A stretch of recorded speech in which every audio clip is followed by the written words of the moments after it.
1998, off Canada's east coast, a modern passenger jet run by one of the world's best airlines catches fire at 33,000 feet.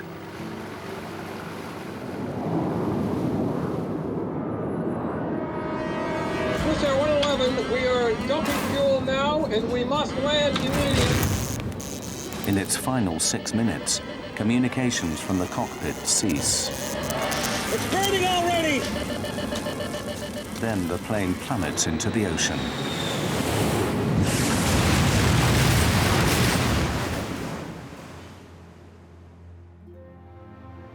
"229 people are dead.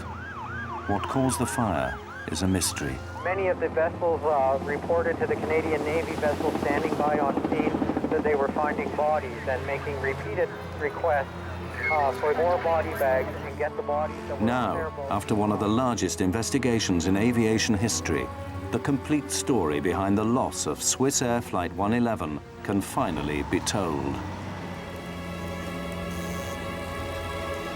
It's a wake-up call for the entire airline industry to ensure that what happened aboard Swissair 111 would never happen again. This accident investigation was a unique opportunity to assess the materials in airplanes. And the problem is not only just the stuff that can burn, but the fact you can't see it. When you really have fire on board, the clock is running against you.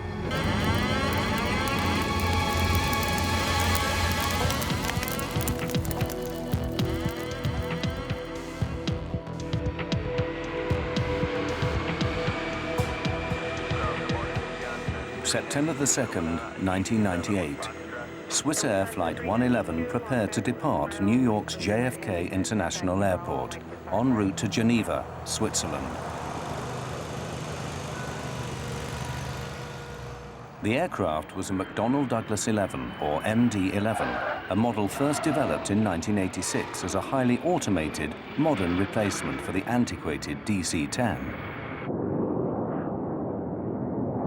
It was considered one of the most reliable passenger jets in the skies, and Swissair pilots were among the world's best trained.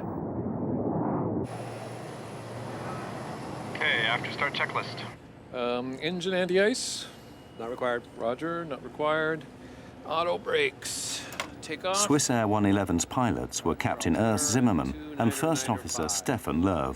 Swissair 111, hold short, 31 left. Zimmermann encouraged an easygoing atmosphere in the cockpit, but he was also known for his by-the-book precision. When not flying, he was an instructor of new pilots for Switzerland's national airline. Take off checklist. Flaps and slats. Flaps set, 15 degrees.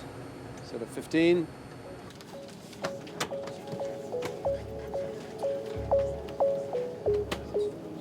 On board were 215 passengers, 12 crew, and 2 pilots. Most were French, American, or Swiss. 23-year-old Stephanie Shaw was on her way home to her parents in Geneva. Stephanie was blessed in many ways. She was physically very attractive. She was an intelligent girl. The reason she went to New York was that she had been invited to become a member of the World Economic Forum, which is based in Geneva, and she wanted to have this trip before she joined. She was a darling, an absolute darling. 8:18 p.m. Swissair 111 Heavy, clear for takeoff. Cleared for takeoff. Roger, Swissair 111.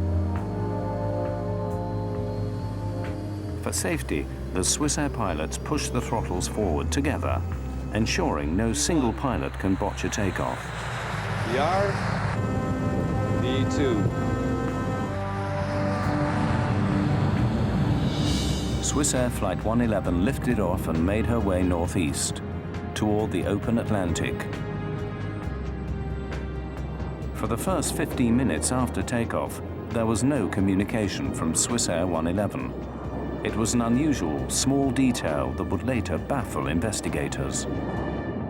Well, it does happen occasionally. They had not yet reached what we call the North Atlantic track system, where then you're not really usually in radio contact. So I thought it was a little abnormal, but it appears it was just nothing more than a mistaken radio frequency. When the guy dialed it in and swapped over the radio, he had put in the incorrect frequency, and evidently just, you know, they didn't make another attempt at contacting someone. It was strange, and I agree with you. It was kind of like, whoa, that's interesting.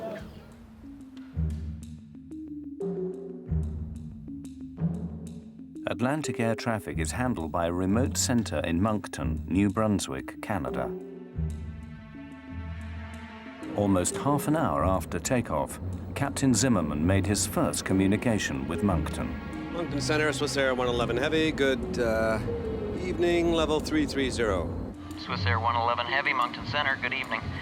Reports of occasional light turbulence at all levels. Moncton, Swissair. It was a perfectly normal transatlantic crossing.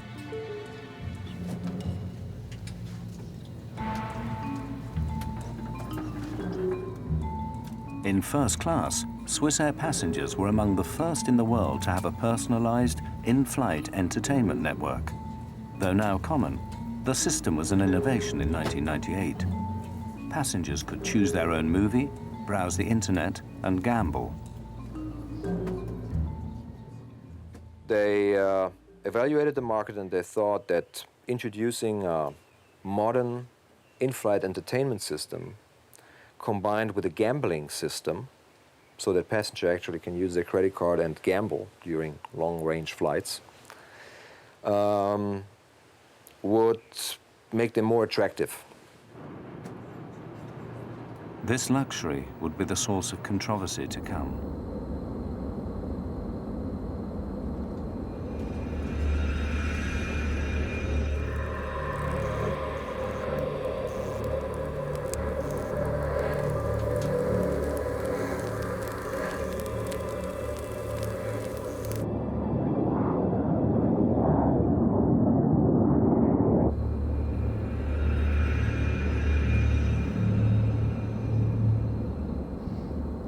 You smell something?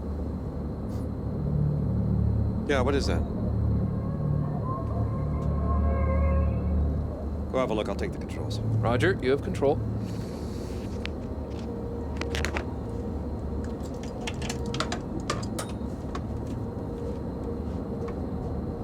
First Officer Love investigated the area near the air conditioner vent. Harmless smoke traces from air conditioning systems are common on commercial jets. I don't see anything, Urs. And there's nothing up there now.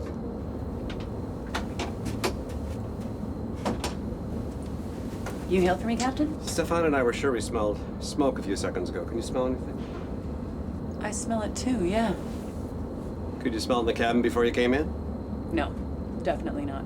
They agreed that the air conditioner was the likely culprit. Can't see it or smell it anymore.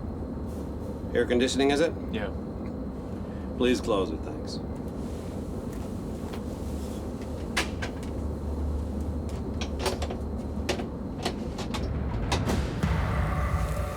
Behind the sealed panel, the pilots could not see that the problem was getting worse.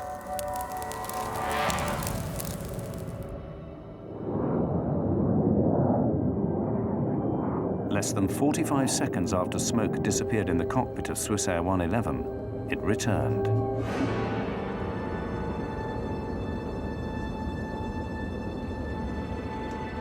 Zimmerman followed Swissair procedure. There it is again. He made plans to divert to the nearest place to land. Find the closest place to land, Stefan. We'll need the nav charts from the library. Also weather data for the area. Boston's close.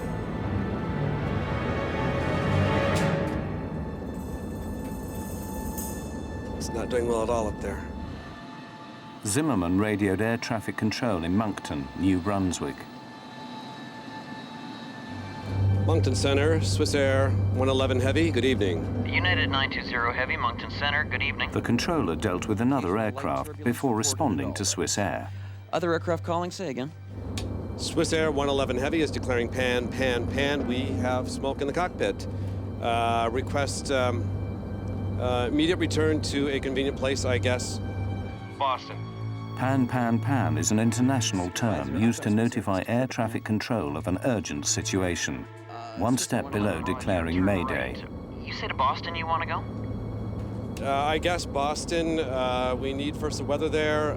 We are starting right turn here, Swissair 111 Heavy. Swissair 111, roger, and descent to flight level 310. 310. 310, Swissair 111 Heavy. This is the first interview with one of the air traffic controllers in Moncton. My name is Bill Pickerel, and on September 2nd, 1998, I was one of two Halifax terminal controllers working the evening shift. The pan in any kind of a special condition is usually dealt with as an emergency, and this in fact was dealt with that way. The aircraft was immediately given priority, and the high-level supervisor initiated a call to the Rescue Coordination Center. Pickerel's colleague determined that Swissair 111 was just 66 nautical miles from Halifax and 300 from Boston. But Captain Zimmerman had chosen an airport he knew. A lot of times when you're having a problem, you would rather be dealing with an issue where you're much more familiar with the airport, because that relieves a little stress on you. This is his initial problem. He's sitting there, he's looking up there, and he's trying to think, well, I got smoke here. Now, what does it mean? Let's see, where's the closest place I can go to that I can talk to a Swissair mechanic? Boston.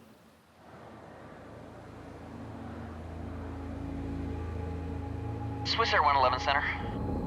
Swissair 111 Heavy, go ahead. Would you prefer to go into Halifax?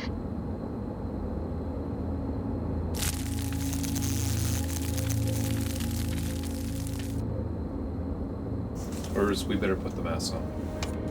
Stand by.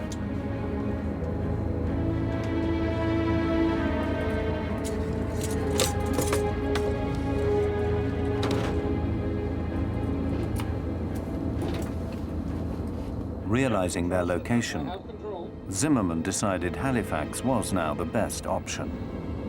Affirmative, Swissair 111 Heavy. We prefer Halifax from our position. Swissair 111, roger. Proceed direct to Halifax. Descend now to flight level 290. Level 290 to Halifax, Swissair 111 Heavy. A British Airways pilot in the area offered the crew what little help he could. Swissair 111 Heavy from Speedbird 214. I can give you the Halifax weather if you like. Swissair 111 Heavy, we have the oxygen masks on. Go ahead with the weather.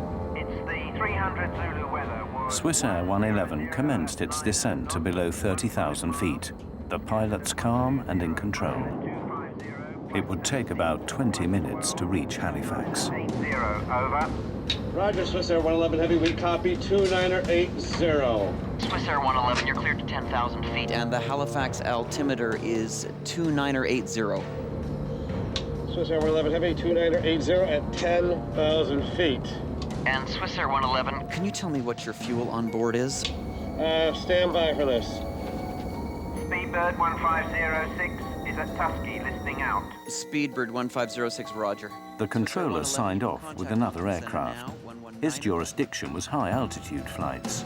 As Swissair was on descent to Halifax, he hands over responsibility to Bill Pickerel. At that point, everything was normal. I gave the pilot an initial descent, and he requested to level off at an intermediate altitude to get the cabin in order for the landing, which I took to mean that they needed to pack away dinner trays and things like that. It was an indication to me that while his situation was unusual, that they weren't considering it as an emergency at that time. Watch your speed, Stefan. Don't descend too fast. Roger.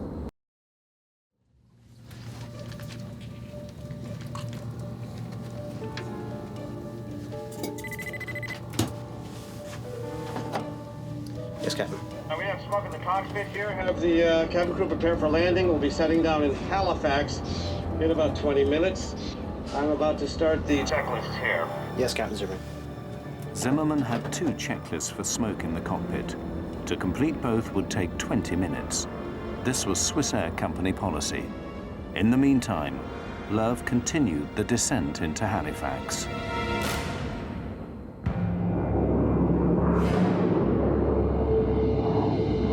Stefan, I'll need you to handle the radio while I do this checklist, all right? 119.2 for the Swissair 111 Heavy. Roger. Swissair 111 was now at about 25,000 feet. Pickrell advises them to descend to 3,000. But First Officer Love said he'd rather fly at 8,000 until the passenger cabin was cleared. 050. Swissair 111. Their attitude underscored the sense of control in the cockpit. 979. From my point of view, it gave all initial appearances that it should be a fairly straightforward operation, that assuming that everything happened normally, the aircraft would require a minimum of handling to lead them into Halifax. Swissair 111, you can descend to 3, level off at an intermediate altitude if you wish, just advise. But Pickrell was concerned the plane was not coming down fast enough. It appeared that the aircraft might have been a little bit high, and I wanted to ensure that the pilots were aware of how far they were from the airport, how many miles they had to fly, so that they could judge their own descent and make their decision about what they wanted to do.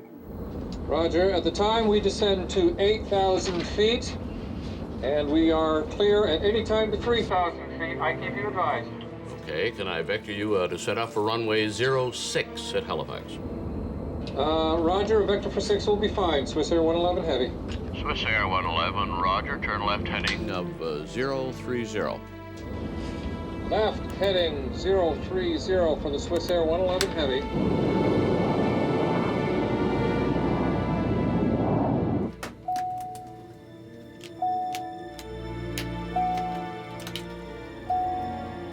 Captain Zimmerman needed information for the unfamiliar airfield, but his flight bag was out of reach. He summoned the flight attendant to help. You hailed me, Captain. For 2 minutes now. I need that flight bag there. It's got the approach charts for Halifax.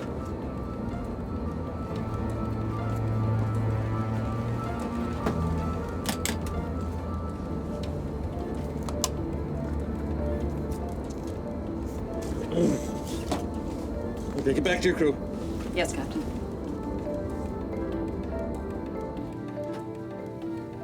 This is your maitre d' cabin speaking. The chief flight attendant notified passengers that the flight was being diverted. There was no panic. The plane was flying normally, and there was no sign of smoke in the cabin. Swissair 111, the localizer frequency is 109.9. You've got 30 miles to fly to the threshold. We're going to need more than 30 miles. But still at more than 20,000 feet, Swissair 111 was too high to make a landing in just 30 miles. The frequency is 109.9 for the localizer. Okay, roger, 109.9, and we are turning left, heading north, Swissair 111 Heavy. And we've got to dump fuel. Agreed. So far, communications from Swissair had been calm. Still, Moncton Centre initiated emergency efforts at Halifax Airport.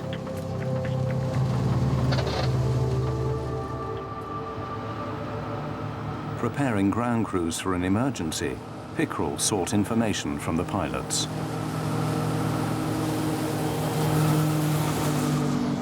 Swissair 111, you have time. Could I have your number of souls on board and your fuel on board, please, for emergency services? Roger. At this time, fuel on board is 230 tons. We have to dump some fuel. May we do that in this area during descent? Pickrell was surprised to learn so late that Swissair 111 needed to dump fuel. At that point, it became more of a complicated situation. In fact, with every transmission after that, it became more and more complicated. Pickrell considered his options for a safe place that wouldn't take the aircraft too far from Halifax. He decided to direct the plane over St. Margaret's Bay, about 30 miles from the airport. The other choice, if he had said he needed to stay close, was to start the aircraft in a right-hand turn to set him up for any of the other runways. I had to keep him flying in a circle or a constant track so that he wouldn't fly back into his own fuel, which would have been not good. Dumping fuel is standard procedure. A fully fueled passenger jet is too heavy and could break up on landing. Are you able to take But co-pilot Love wondered if, given their situation, they might forgo the regulations. They want us to turn to the south. Should we just forget about dumping and just land? No, dump it. Okay, we are able for a left or right turn to the south in order to dump. I initiated the vector back toward St. Margaret's Bay to start him in that direction. It indicated to me that, again, it wasn't a critical situation on board, that in fact he did have time to be able to go back and dump his fuel over the water. Swissair 111, roger. Turn left heading of 200 degrees and advise me when you're ready to dump. It will be about 10 miles before you're off the coast. You will still be within about 25 miles of the airport. Roger, we are turning left, 200. In that case, we are going to descend to only 10,000 feet in order to dump the fuel. Roger, maintain 10,000. I'll advise you when you're over the water. It will be very shortly. Roger. While Zimmerman continued with his checklist, Love accidentally transmitted to Bill Pickrell in Moncton. Are you in the emergency checklist for air conditioning smoke? Yes. Swissair 111, say again, please. Sorry, that was not for you. Swissair 111 was asking internally. Okay. Airspeed is decreasing below 306. Level off speed here. Just fly the plane as you see fit, Stefan. Swissair 111, continue left heading 180. You'll be off the coast in about 15 miles. Left heading 180, roger. Swissair 111 and maintaining at 10,000 feet. Roger. Cabin bus off. Cabin bus off, roger. The cabin bus switch knocked out all the lighting in the cabin. It was an indication for the passengers that something was wrong, but hardly alarming. Ladies and gentlemen, we have temporarily lost the lights in the cabin. Please remain calm. The crew will be coming around with flashlights to assist in landing. Despite a cockpit filled with smoke, there was still no trace in the passenger cabin.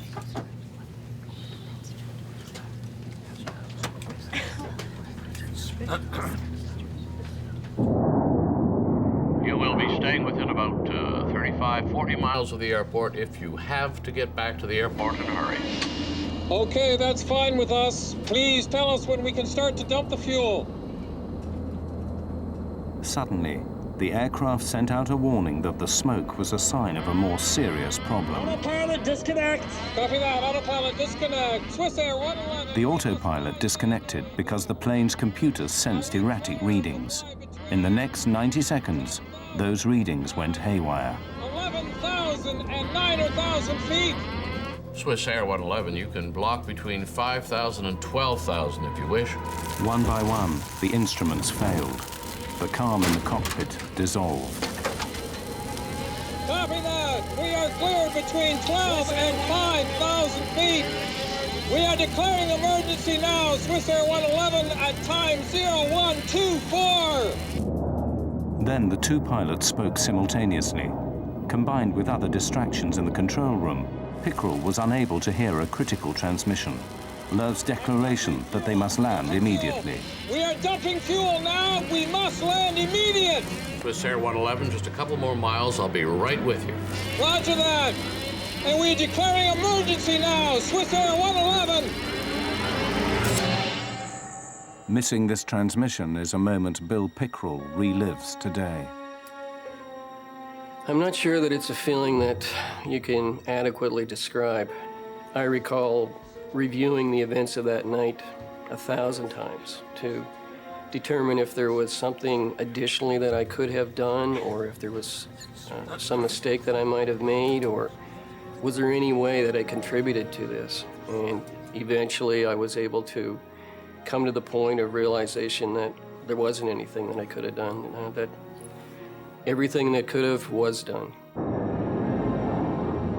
Now there was nothing to do but wait.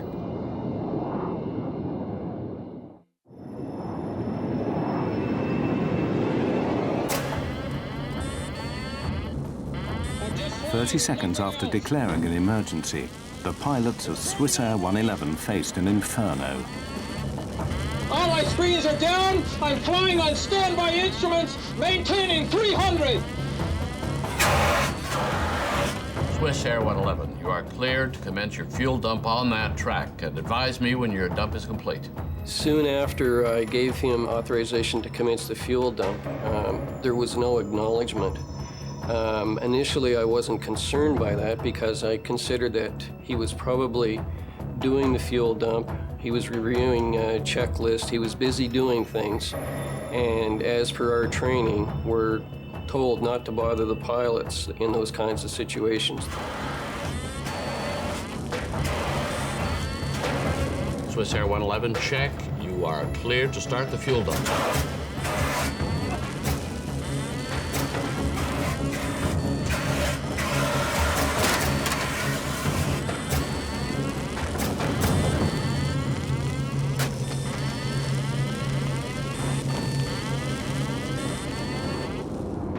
There was no further communication from the aircraft.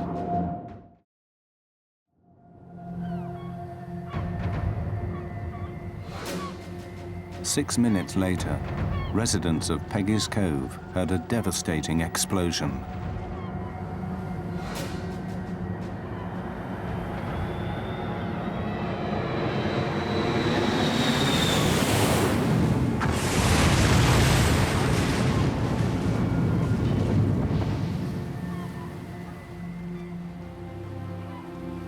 No one knew what had happened to 229 people after 6 minutes of silence.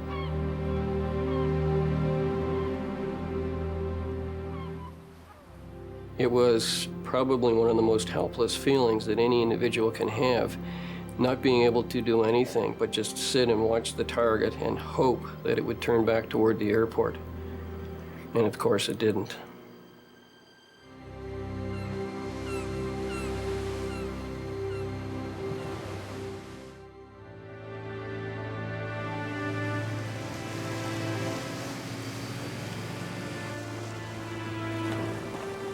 The following morning, would-be rescuers glimpsed the terrible remains of Swissair 111.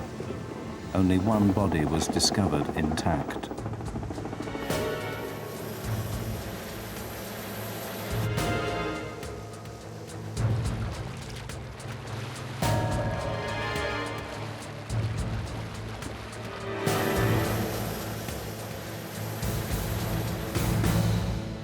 In Geneva, Ian Shaw had a premonition about his 23-year-old daughter, Stephanie.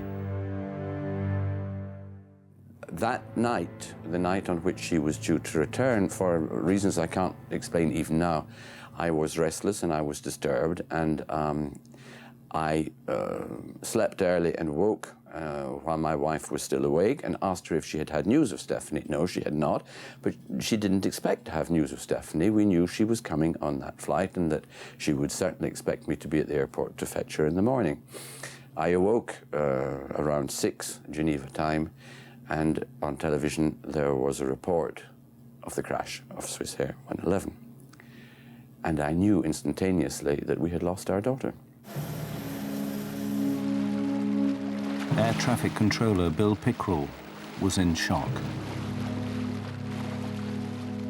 It's a strange experience. I'm not sure that I can adequately express the feelings, but it's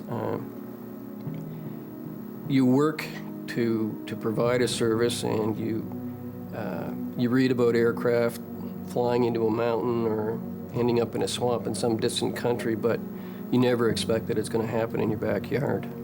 And when it does, it's kind of a lonely experience, I guess, in one sense.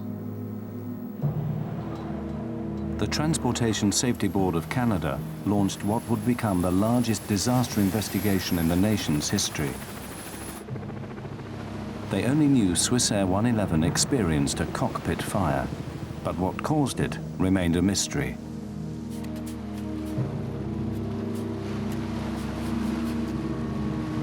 Well, this accident was a challenging one to investigate, in that initially, of course, we had to recover the aircraft from about 55 meters of water, around 185 feet.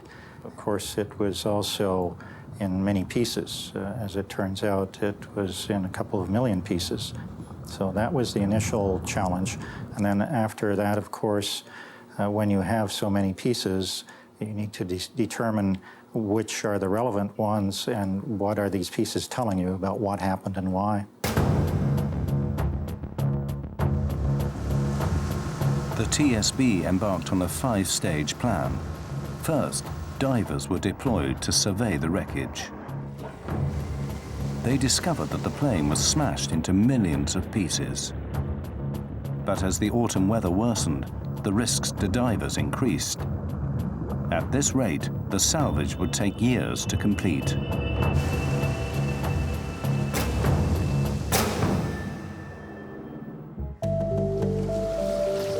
Stage 2. With help from the United States Navy, remote-operated vehicles began a more detailed search. The ROVs helped investigators survey the site. But the question remained: how to recover tiny pieces of twisted metal from the bottom of the sea? We have to go through little bits of airplanes, little pieces. In Swissair, we've had about 2 million pieces of airplane, and we pretty much almost had to look at them all because we had to discredit certain things, terrorists, bombs, various other types of faults. The TSB's investigators finally got the breakthrough they've been seeking: the black boxes. Recordings of cockpit and computer data told investigators that everything on the plane was working perfectly until the last few minutes.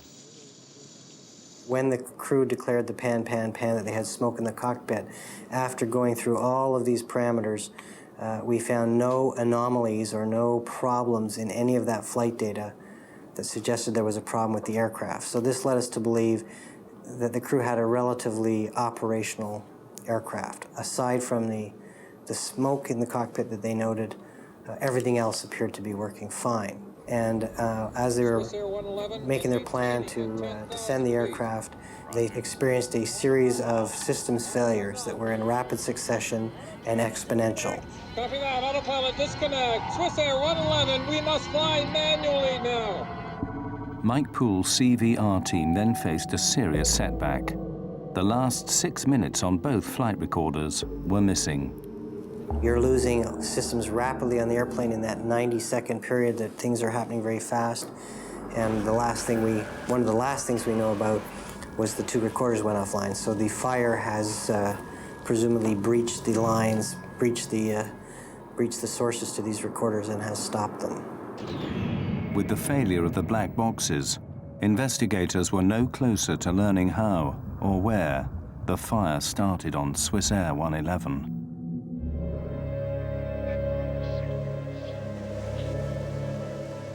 Stage 3. Barges were deployed to scour the seabed for evidence.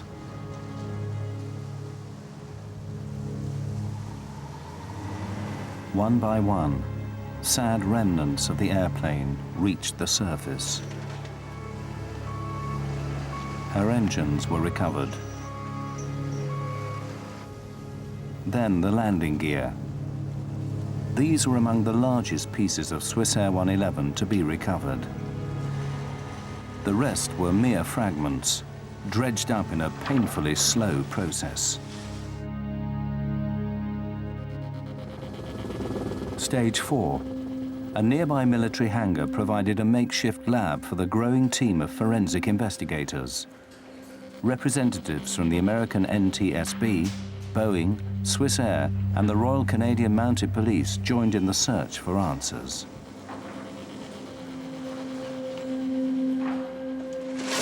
Pieces of Swissair 111 arrived by the truckload, organized into various categories for analysis. Soon the hangar was stacked to capacity with the biggest jigsaw puzzle in aviation history. All the investigators knew for sure was that an initially small cockpit fire suddenly turned to catastrophe.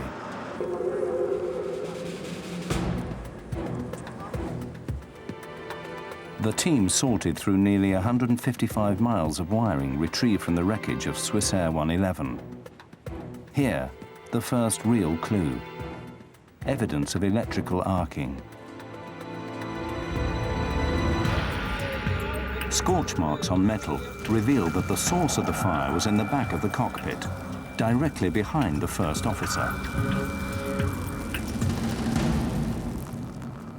By examining the aircraft's wiring plans, investigators found a likely suspect, the entertainment system in first class. The system had some major deficiencies. It was getting very hot. It drew a lot of power.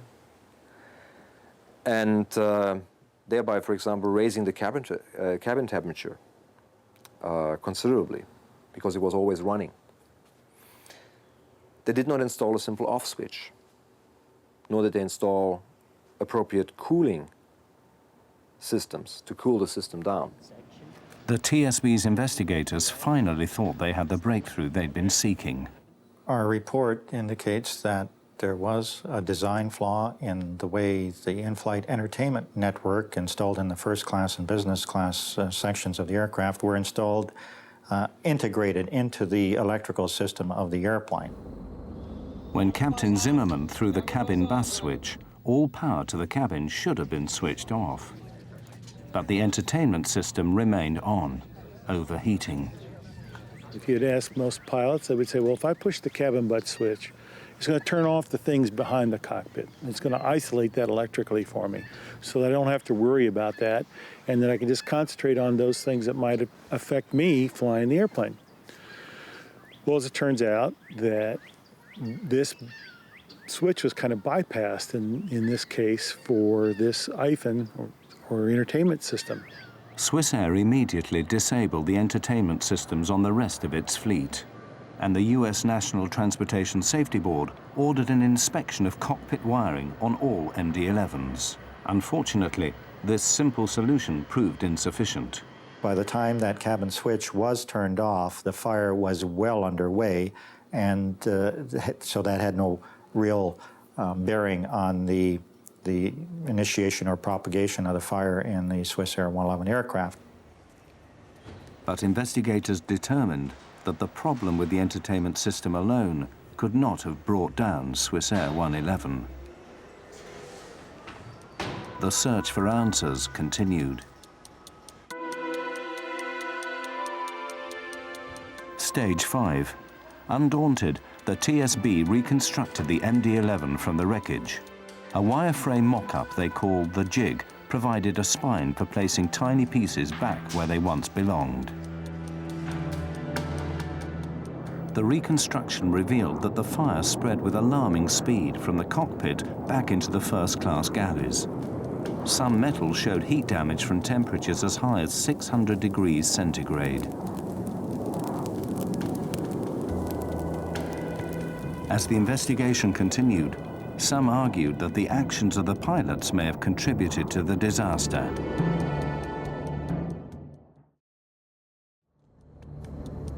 Some experts charged that Zimmerman and Love's by-the-book approach may have cost them their lives. Swissair 111 was asking internally. Some operators emphasized in a very early stage, land as soon as possible, and then if you have time, go into the checklist. Others said, here's the checklist, and at the end of the checklist, if that doesn't help, then land as soon as possible. Pretty contradictory to basic flying instructions where student pilots learn at a very early stage that whenever you have smoke, you have a fire, and fire means land as soon as possible. Emergency light switch on. Emergency light switch on. Unfortunately, in this case, the way the checklist was written, it didn't identify that now start towards the divert. It started more on let's try to see if we can solve the problem. And so now all of a sudden you're taking on a problem that just kind of crept up on you. You weren't expecting it. We're going to need more than 30 miles. But the TSB considered the timeline. Investigators determined that Swissair 111 would not have made Halifax Airport under any circumstances. There just wasn't enough time. 0.9er.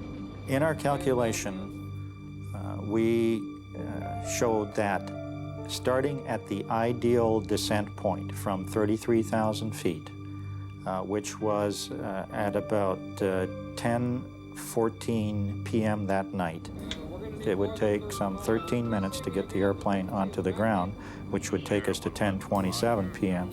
By 10:24, the systems in the aircraft were starting to deteriorate.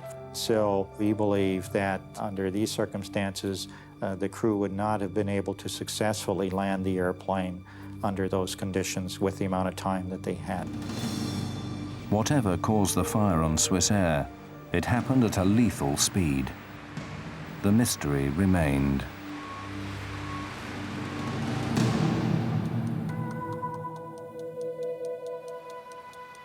A year passed, then another ambitious operation began.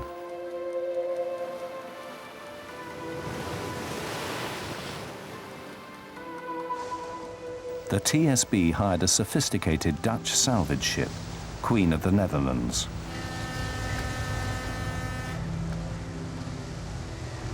The vessel has a gigantic vacuum system, capable of dredging even the tiniest pieces of Swissair 111 from the ocean floor. A mixture of seawater, silt and aircraft were pumped into the ship's hold. This cargo was then pumped into a specially constructed reservoir on shore. When the water drained away, investigators found another 1 million pieces of the aircraft. Any one of them may have held the clue to what caused the catastrophic fire. The painstaking sorting once again resumed.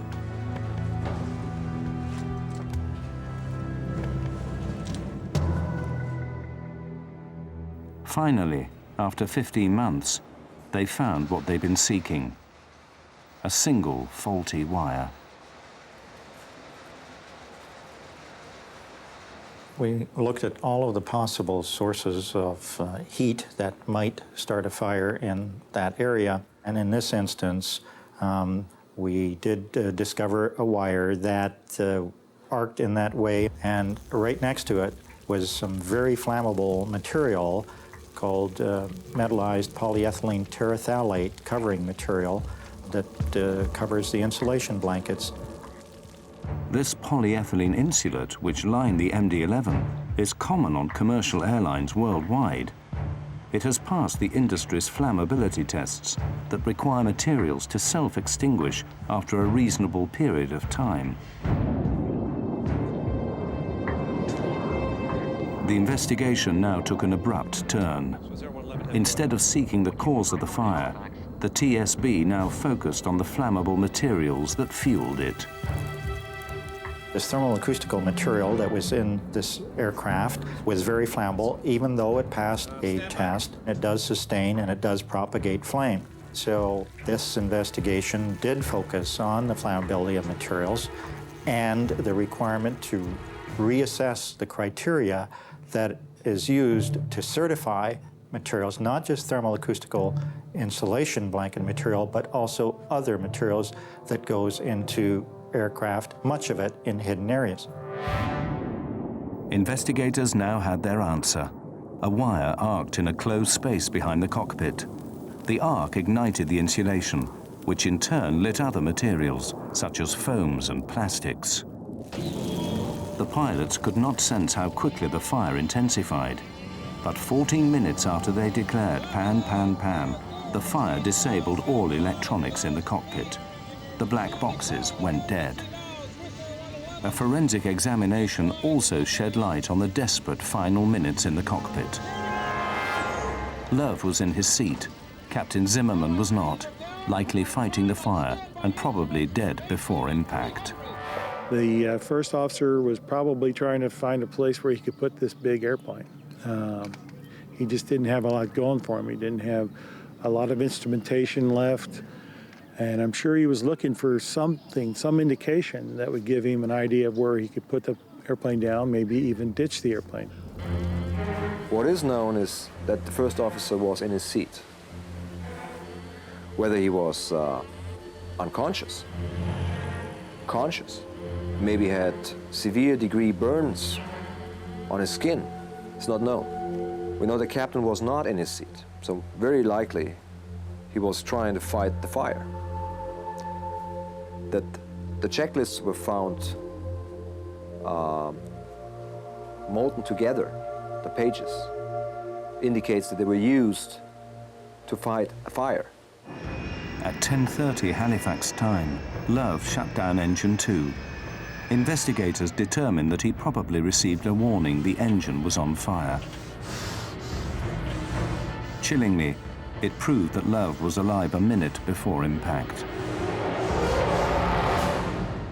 They could not determine whether the passengers were aware of the fire, at least until the very final moments.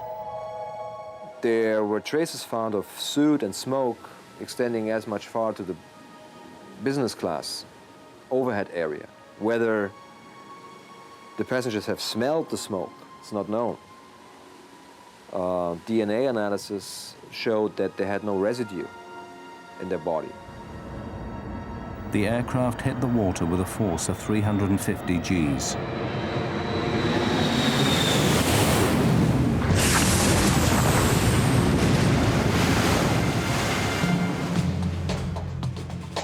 The TSB spent 4.5 years and $40 million analyzing the wreckage of Swissair 111, the largest air disaster investigation in Canada's history. Their conclusion: flammable materials do not belong on commercial aircraft. The rate of progression in this airplane, I think, surprised us and surprised others, and that's why we emphasize, again, the importance of raising the bar on the flammability standards for materials used in airplanes. Ian Shaw waited 4 years for the report to reveal the fatal flaw that took the life of his daughter. The truth has not diminished his anger at Swissair. There has to be accountability. If you are involved in wrongdoing, you must be held accountable. And you must declare your sense of responsibility. Otherwise, you are hiding. And you are hiding, in this case, behind the flag of Switzerland. I think it's unbelievable. In the aftermath, Swissair decided to remove the flammable insulate from its entire fleet. They also made changes to checklist procedure, reducing response time in a cockpit smoke emergency. Swissair did something very interesting. They modified their entire Swissair MD-11 fleet according to all these findings. They built in cameras and smoke detectors, even into hidden areas, where pilots have a little TV monitor and they can see whenever there is a smoke warning, which makes them all help gain time. And that's the most important when you have when you have a fire. But plagued with financial problems, the mighty Swissair shocked the industry when it declared bankruptcy in October 2001.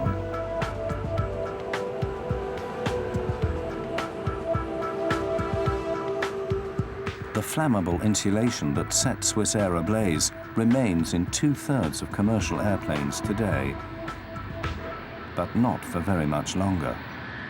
The metallized polyethylene terephthalate material has been essentially banned from aircraft, and the criteria to certify that kind of material for use in airplanes has been worked on. It has not been put into law as yet, but we look forward to that being done, so the criteria is more stringent. The U.S. Federal Aviation Administration has given a deadline of 2005 to remove the material from all commercial aircraft. This major overhaul is designed to ensure that what took place on Swissair 111 will never happen again. The industry is trying to remove it, but I don't think they're removing it as quickly necessary as they could. There's always that battle.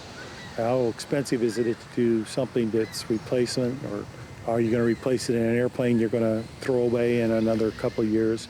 We have to live within certain economic realities.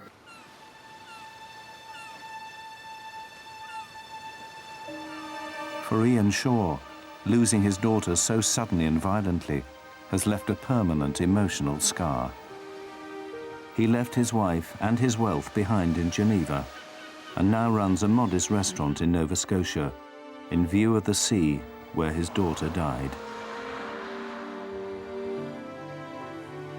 Why would I come here to this particular point in Nova Scotia? A lot of people have said, oh yes, we fully understand you want to be close to to your daughter and the point where the plane crashed. That is no part of my being here.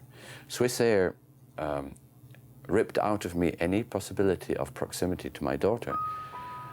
I found a comfort in the awareness of the presence of the eternal ocean, the ocean which has been going backwards and forwards for many, many, many thousands, millions of years. I came here because I had to. I can't give a fully rational declaration to you of why I came here. I can only say to you, I am in the right place for the wrong reasons.